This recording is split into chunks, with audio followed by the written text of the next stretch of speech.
Ó, eu acho que o gênero mais difícil de escrever é poesia. Eu tenho livro de poesia, mas eu não me considero poeta porque eu acho que é a coisa mais difícil, assim. Eu leio muita poesia, admiro muito quem consegue escrever poesia.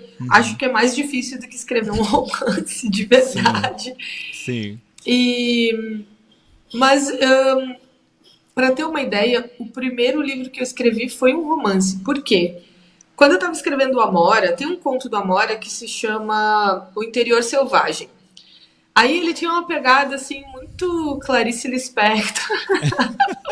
Tipo, quero ser. Adoro. Não, não tinha uma pegada Clarice Lispector, tinha uma pegada quero ser Clarice, muito diferente, né? Uma pegada quero ser Clarice Lispector. Então eu escrevi lá 100 páginas de uma lenga-lenga, que obviamente que eu não sou a Clarice Lispector, né? Escrevi lá um monte de coisa, assim, e aí quando eu li aquilo, eu falei, gente, que é isso? Que porcaria é essa? Isso aqui é um conto de 8 páginas. Aí transformei aquelas 100 páginas em 2 contos que eu botei no Amora. Aham. Mas eu entendi ali, quando eu estava produzindo o Amora, que se eu quisesse eu poderia escrever um romance. Só tinha que me organizar melhor, talvez. Só tinha que ser menos Clarice.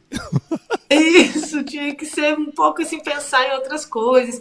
E eu acho que a coisa do conto, ela ajuda muito, porque o conto ele tem que ter uma unidade, ele tem que ter Uhum. algumas ações, ele tem que pensar essas ações de um modo mais curto e pensar também, talvez, de um modo mais poético, que eu acho que os meus contos eles têm essa coisa mais da linguagem um pouco mais coloquial, corriqueira, mas também tem poesia. Eu acho que Uhum. tudo isso ajuda na construção do romance, né? Uhum. Então, eu não acho que seja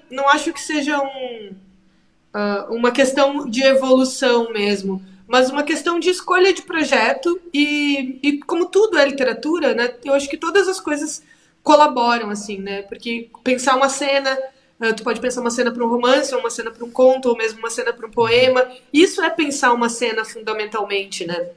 Pensar os núcleos, pensar as personagens. Tudo Uhum. isso acontece né, na ficção de modo geral. Sim. Mas a questão do romance mesmo que eu acho que pega, talvez seja essa organização desse tempo mais dilatado, né, mais estendido, Sim. de pensar tempos, personagens. Acho que essa é a diferença assim que eu precisei um pouco me organizar melhor. Até porque eu não é muito difícil para mim escrever linearmente, assim, Uhum. tenho uma dificuldade com linearidade.